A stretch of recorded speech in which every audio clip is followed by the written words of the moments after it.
So now we're going on to block 7. What we're going to go through here is a different format from a little bit more reps and a little bit more time under tension. So we're going to use a 4-2-x-0 tempo for majority of our movements, meaning that we're going to go down for a 4-second eccentric.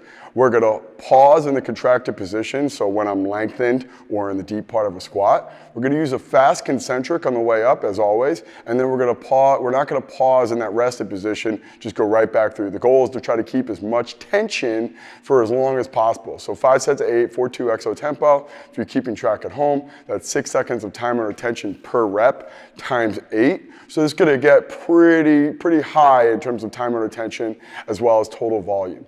And the density will go up correspondingly as well, because we're not changing that time frame that we're working out. We're just increasing the work that we're doing in that time period of time, or that set period of time. So in that, we have a little bit more density, a little bit more volume, a little bit more body compositional focus, a little bit more hypertrophy focus than we did in the previous block.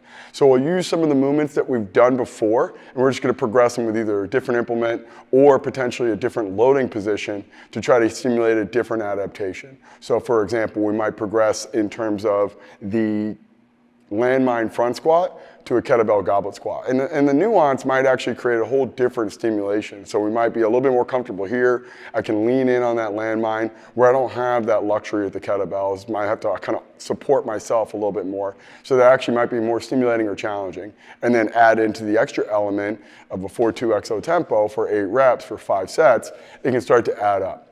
So 10,000 foot view, we're going to go into a lot more volume, a lot more time under tension, a lot more density. We're progressing our movements from last block to this block. We're trying to get a little bit more complexity in there, try to make that challenging aspect of the program from the actual exercise selection, as well as the actual tempo and range and reps that we'll use.